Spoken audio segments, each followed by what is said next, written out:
广东最大的无人村曾有着200多户、上千人居住，但一夜之间全部搬走，上百栋房子10多年来无人居住。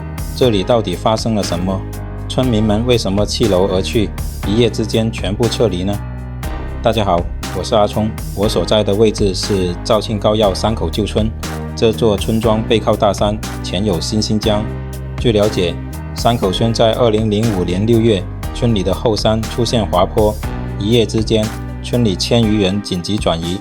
广东省地质专家评估认为，山坡随时有下滑的危险，建议全村尽快搬迁。另外一个要搬迁的原因就是洪水泛滥，新兴江下游3公里就是西江，西江水位只要上涨到9米多，洪水就会漫上村道，涨到11米时，就有1/3的房子进水。据记载，在1994年的夏天，西江水位超过13米，大半个村子被淹。在无人机的俯瞰下，大部分建筑都被爬山虎和藤蔓缠绕，村庄被遗弃多年。下面我们就走进这条无人村，看看村庄内部的环境。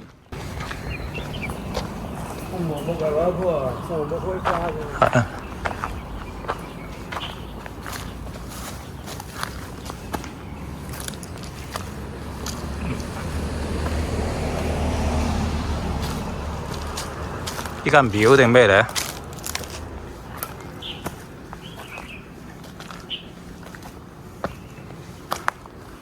間廟嚟，間我讓門樓先。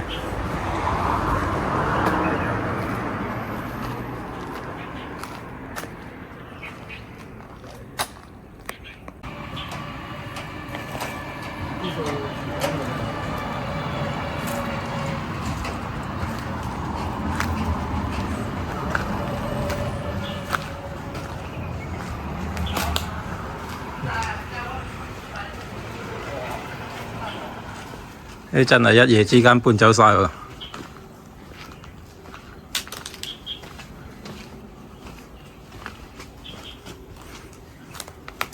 呢啲好多蛇嘅地方㗎。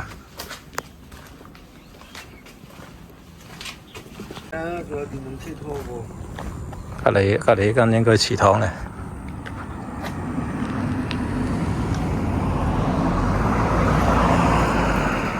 行上睇下，中三行。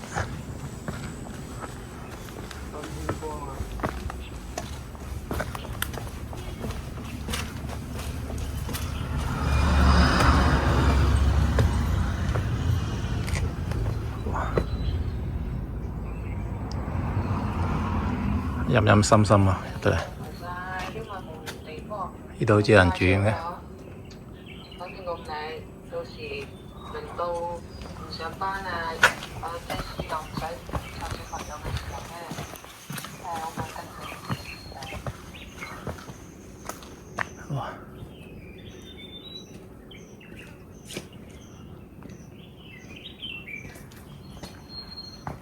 陰森，恐怖。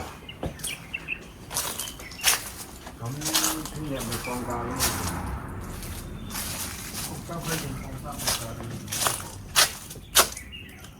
呢度有人返嚟貼個對聯㗎喎，呢度上山嘅唔通？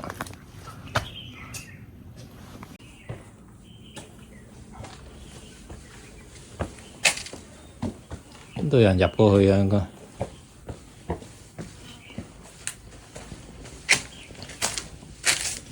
有車行嘅，有人上過去嘅。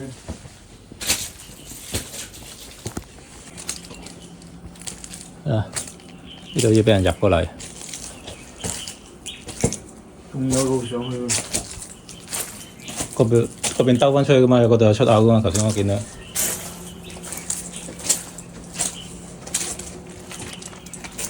哇！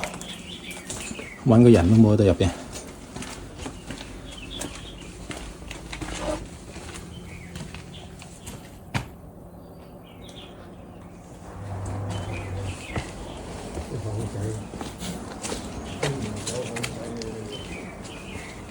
晚頭嗌你嚟呢度行，你都未必咁行啫，啲巷仔。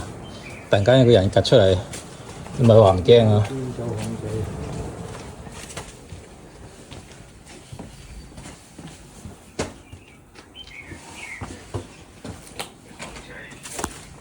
環境都唔好啊，水又唔靚，而且好似近街又唔係好就點嘅日上班3日啊！近嘅街都唔近街嘅呢度，喺前面已經有樓盤，呢條村成條村應該有100幾十戶，全部唔見晒啲人。以前因咩事搬走嘅你話？唔知唔通山洪都浸唔到嚟呢度嘅應該？有冇山洪？得條江啫，江發大水怕唔浸。我話去搞基建，條江發大水應該浸唔到上嚟呢度嘅。應該係搞基建。啊！搞基建啊！搞基建。好耐冇人翻過嚟啦，